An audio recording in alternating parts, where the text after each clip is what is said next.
Good morning all. ഞാൻ Ramakshan T B, SEBI registered research അനലിസ്റ്റാണ്. ഈ ഓഡിയോ കേട്ടതിന് ശേഷം ഡിസ്ക്ലെയിമർ കൂടി വായിച്ചു നോക്കണമെന്ന് താല്പര്യപ്പെടുന്നു. ഇന്നും നമ്മൾ എക്സ്പെക്റ്റ് ചെയ്യുന്നത് ഒരു മ്യൂട്ടഡ് ഓപ്പണിങ്ങും വൊളാറ്റിലിറ്റിയും തന്നെയാണ്. ഇന്ത്യൻ മാർക്കറ്റിലെ US ഫെഡിൻ്റെ ഡിസിഷനാണ് ഇന്ന് വൈകുന്നേരം വരുന്നത്. 0.25% നിരക്കിൽ ഒരുപക്ഷെ US fed interest rate cut ചെയ്തേക്കാം. പക്ഷേ ഈ ന്യൂസൊക്കെ ഓൾമോസ്റ്റ് ഡിസ്കൗണ്ടഡ് ആണ്. US ഫെഡിൻ്റെ മീറ്റിങ്ങിന് ശേഷം US ഫെഡ് ചെയർമാൻ്റെ സ്റ്റേറ്റ്മെൻറ്റുകളായിരിക്കാം ഒരുപക്ഷെ മാർക്കറ്റിൽ ഒരു ആക്ടിവിറ്റി ഉണ്ടാക്കാൻ പോകുന്നത്. ഇന്നലെ അമേരിക്കൻ മാർക്കറ്റുകൾ നോക്കുകയാണെങ്കിൽ ഒരു മിക്സഡ് ക്ലോസിംഗ് ആയിരുന്നു. ഡൗ ജോൺസ് S&P 500 ഇൻഡെക്സുകൾ സ്ലൈറ്റ്ലി വീക്കായിട്ടാണ് ക്ലോസ് ചെയ്തിരിക്കുന്നത്. അതേസമയം നാസ്ഡാക്ക് റസൽ 2000 ഇൻഡെക്സുകൾ ബെറ്റർ ആയിട്ടാണ് ക്ലോസ് ചെയ്തിരിക്കുന്നത്. ബ്രോഡ്കോം ആണ് ഇന്നലെ വീണ്ടും പുതിയ റെക്കോർഡ് ഹൈ ഹിറ്റ് ചെയ്തിട്ടുള്ളൊരു ചിപ്പ് സ്റ്റോക്ക്. ബ്രോഡ്കോമിൻ്റെ Q3 റിസൾട്ട് നാളെയാണ്. അതോടൊപ്പം ഒറാക്കിളിൻ്റെ Q3 റിസൾട്ട് ഉണ്ട്. ഇന്നാണ് ഒറാക്കിളിൻ്റെ Q3 റിസൾട്ട്. ഈ രണ്ട് റിസൾട്ടുകളാണ് ടെക്നോളജി സ്റ്റോക്കുകളുടെ ഒരു ട്രെൻഡ് അമേരിക്കയിൽ ഡിക്റ്റേറ്റ് ചെയ്യാൻ പോകുന്നത്.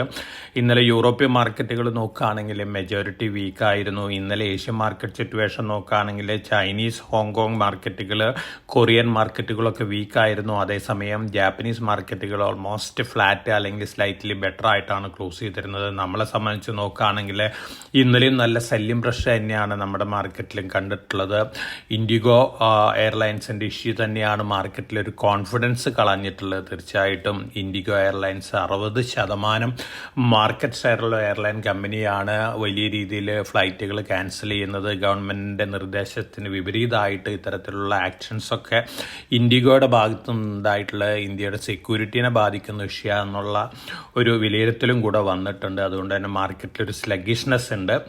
ഇന്ന് നമ്മൾ നോക്കുകയാണെങ്കിൽ ഇന്നലെ ഇന്നൊക്കെ കമോഡിറ്റികളിൽ സിൽവറാണ് താരം. സിൽവർ വീണ്ടും പുതിയ റെക്കോർഡ് ഹൈ ഹിറ്റ് ചെയ്തിരിക്കുകയാണ്. $61.26 പെർ ഔൺസ് ആണ് spot silver record high hit ചെയ്തിട്ടുള്ളത്. അതോടൊപ്പം മറ്റ് കമോഡിറ്റികൾ നോക്കുകയാണെങ്കിൽ ഗോൾഡും സ്ലൈറ്റ്ലി ബെറ്റർ ആണ്. ഇന്ന് മോർണിംഗിൽ ട്രേഡ് ചെയ്യുന്ന $4,215 പെർ ഔൺസ് ആണ് സ്പോട്ട് ഗോൾഡ് ട്രേഡ് ചെയ്യുന്നത്. മറ്റ് കമോഡിറ്റികൾ ഓൾമോസ്റ്റ് ഫ്ലാറ്റ് ലെവലിലാണ് ഇന്നലെ ക്ലോസ് ചെയ്തിരിക്കുന്നത്. ഇന്ന് മോർണിംഗിൽ ട്രേഡ് ചെയ്യുന്നതും. അപ്പോൾ ഓവറോൾ നോക്കുകയാണെങ്കിൽ കമോഡിറ്റികളിൽ സിൽവർ തന്നെയാണ് താരം. സിൽവർ ഡിസംബർ മാസത്തിൽ നമ്മൾ മുമ്പ് സൂചിപ്പിച്ച പോലെ കോമക്സിൽ ട്രേഡേഴ്സ് 45% ട്രേഡേഴ്സും ഡെലിവറി പുഷ് ചെയ്തിരിക്കുകയാണ്. ഓവറോൾ സപ്ലൈ ഡെഫിസിറ്റാണ് സിൽവറിൻ്റെ കാര്യത്തിൽ വരുന്നത്. കഴിഞ്ഞ സൺഡേ പോഡ്കാസ്റ്റിൽ സിൽവറിനെ സംബന്ധിച്ച് വലിയ ഒരു എക്സ്പ്ലനേഷൻ നമ്മൾ നൽകിയിരുന്നു. ആ ഇൻവെസ്റ്റേഴ്സ് അത്തരത്തിൽ ആ പോഡ്കാസ്റ്റ്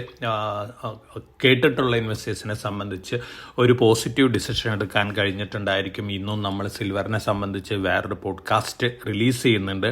അപ്പോൾ സിൽവർ തീർച്ചയായിട്ടും നമ്മൾ പ്രതീക്ഷിക്കുന്നതിനേക്കാളും മുമ്പ് തന്നെ വീണ്ടും പുതിയ റെക്കോർഡ് ഹൈ എത്തിയാനുള്ള സാധ്യതകളാണ് കാണുന്നത്.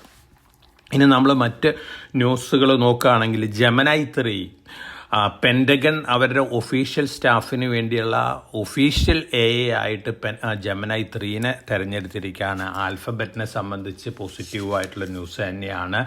അതോടൊപ്പം നമ്മൾ മറ്റ് news flows, order bagging news flows ഒക്കെ നോക്കുകയാണെങ്കിൽ GPT ഇൻഫ്ര 199 കോടി രൂപ ഓർഡർ ബാഗ് ചെയ്യുകയാണ്. അതുപോലെ തന്നെ ഹൈവേ ഇൻഫ്രാസ്ട്രക്ചർ 329 കോടി രൂപ ഓർഡർ ബാഗ് ചെയ്യുകയാണ്.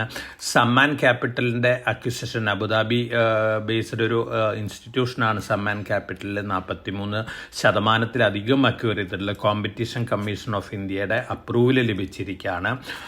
CG പവറിൻ്റെ CEO പറഞ്ഞിരിക്കുന്നത് വളരെ പ്രോമിസിംഗ് ആയിട്ടുള്ള കാര്യങ്ങളാണ്.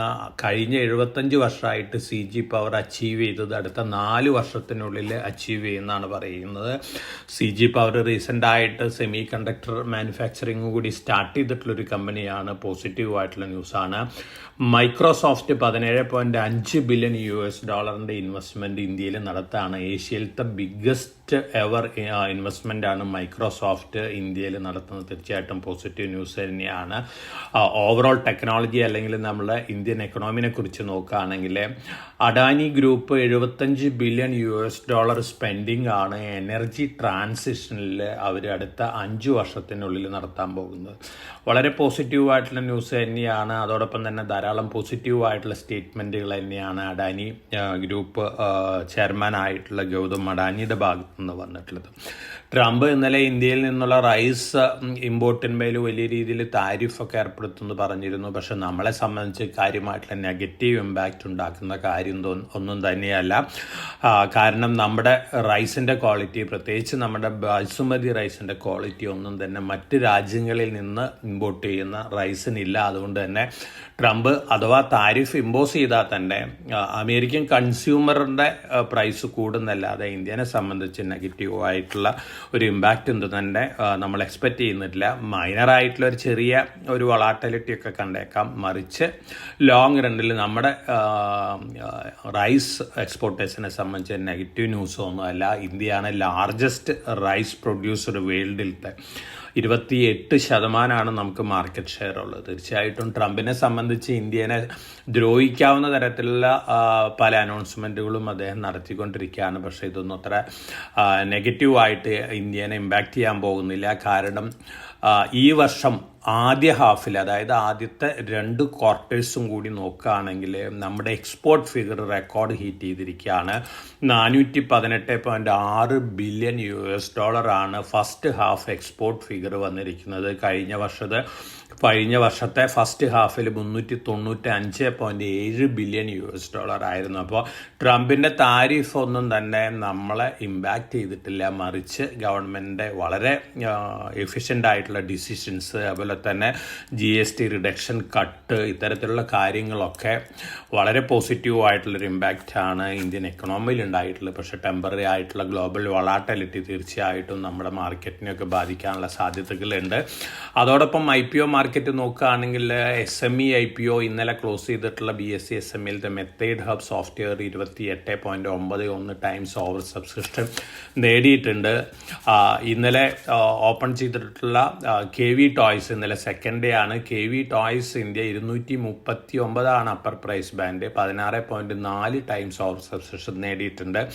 മെയിൻ ബോർഡ് IPOയിൽ Corona Remedies 9.96 times over subscription നേടിയിട്ടുണ്ട്. Wakefit 0.4 times over subscription മാത്രമേ ഉള്ളൂ. അതോടൊപ്പം തന്നെ ഇന്ന് ഓപ്പൺ ചെയ്യുന്ന 2 IPOs ഉണ്ട്. പാർക്ക് മെഡി വേൾഡ് ആണ്. 14 ഹോസ്പിറ്റൽസ് റൺ ചെയ്യുന്ന ഒരു ഹോസ്പിറ്റൽ ചെയിനുള്ള ഒരു കമ്പനിയാണ്. 920 അപ്പർ പ്രൈസ് ബാൻഡ് വരുന്നത്. 2 ഫേസ് വാല്യൂ വരുന്നത്. 86.39 കോടിയാണ് ഇക്വിറ്റി ക്യാപിറ്റൽ. നല്ലൊരു IPO ആണ്. ഹോസ്പിറ്റൽ രംഗത്തുള്ളൊരു കമ്പനിയാണ്. ലിസ്റ്റിംഗ് ഗെയിൻ കിട്ടാൻ സാധ്യതയുള്ള ഒരു കമ്പനിയാണ്. നെഫ്രോ കെയർ ഹെൽത്ത് കെയർ ആണ് മറ്റൊരു കമ്പനി. ഡയാലിസിസ് സർവീസ് രംഗത്തുള്ളൊരു കമ്പനിയാണ്. 460 അപ്പർ പ്രൈസ് ബാൻഡ് വരുന്നത്. മൈനർ ലിസ്റ്റിംഗ് ഗെയിൻ കിട്ടാൻ സാധ്യതയുള്ള ഒരു IPO ആണ്. അപ്പോൾ ഈ 2 IPOs ആണ് ഇന്ന് ഓപ്പൺ ആവുന്നത്. പാർക്ക് മെഡി വേൾഡ്, അതുപോലെ തന്നെ nephro care health care. Corona remedies ഇന്ന് ക്ലോസ് ആവുകയാണ്. കൊറോണ റെമഡീസും നല്ല ലിസ്റ്റിംഗ് ഗെയിൻ കിട്ടാൻ സാധ്യതയുള്ള IPOs ആണ്. അപ്പോൾ ഇതൊക്കെയാണ് IPO മാർക്കറ്റ് വിശേഷങ്ങൾ. തീർച്ചയായിട്ടും നമ്മളെ സംബന്ധിച്ച് വന്നുകൊണ്ടിരിക്കുന്ന റിപ്പോർട്ടുകളെല്ലാം തന്നെ ഇന്ത്യൻ മാർക്കറ്റിനെ സംബന്ധിച്ച് വളരെ പ്രോമിസിങ് ആണ്. പക്ഷേ ടെമ്പററി ആയിട്ടുള്ള ഗ്ലോബൽ വൊളാറ്റിലിറ്റി, അതുപോലെ തന്നെ ഇൻഡിഗോ റിലേറ്റഡ് മാർക്കറ്റിൽ ഉണ്ടായിട്ടുള്ള നെഗറ്റീവ് സെൻറ്റിമെൻറ്റ് ഇത് ഒരുപക്ഷെ നമ്മുടെ മാർക്കറ്റിൽ വീണ്ടും ചെറിയ വൊളാറ്റിലിറ്റി ഒക്കെ ഉണ്ടാക്കാനുള്ള സാധ്യതകളുണ്ട്. ഇന്ന് വൈകുന്നേരമാണ് US ഫെഡിൻ്റെ ഡിസിഷൻ വരുന്നത്. US ഫെഡിൻ്റെ ഡിസിഷനും അതുപോലെ തന്നെ അതിനുശേഷമുള്ള സ്റ്റേറ്റ്മെൻറ്റുകൾ തന്നെയാണ് മാർക്കറ്റിൽ ഒരു ഇമ്പാക്റ്റ് നൽകാൻ പോകുന്നത്. അപ്പോൾ വളരെ കോഷ്യസ് ആയിട്ട് മാർക്കറ്റിൽ മൂവ് ചെയ്യുക. മാർക്കറ്റ് താഴെ വരുന്ന അവസരങ്ങൾ നല്ല ലാർജ് ക്യാപ്പ് സ്റ്റോക്കുകൾ ലോങ് ടൈം പോയിന്റ് ഓഫ് വ്യൂവിലേക്ക് അക്യുമുലേറ്റ് ചെയ്യാനുള്ള ഡിസിഷനാക്കി മാറ്റുന്നത് നന്നായിരിക്കും. ബജാജ് ഫൈനാൻസ്, അതുപോലെ തന്നെ Bajaj Finserv, Shriram Finance, Piramal Finance, അതുപോലെ തന്നെ L&T Finance, M&M Finance, Poonawalla Fincorp, Sammaan Capital, അതോടൊപ്പം തന്നെ JSW സിമെൻറ്റ്, ബാങ്കിങ് സ്റ്റോക്കുകളായ ഇൻഡസ്ഇൻഡ് ബാങ്ക്, ഒപ്പം റിലയൻസ് അനിൽ അംബാനി ഗ്രൂപ്പാണ്. പക്ഷേ അനിൽ അംബാനി ഗ്രൂപ്പിന് കാര്യമായിട്ടുള്ള റോളൊന്നും തന്നെയില്ല. റിലയൻസ് ഇൻഫ്ര ഡിഫൻസ് രംഗത്തും അതുപോലെ തന്നെ റിന്യൂവബിൾ എനർജി രംഗത്തും ധാരാളം പ്ലാനുകളുണ്ട്.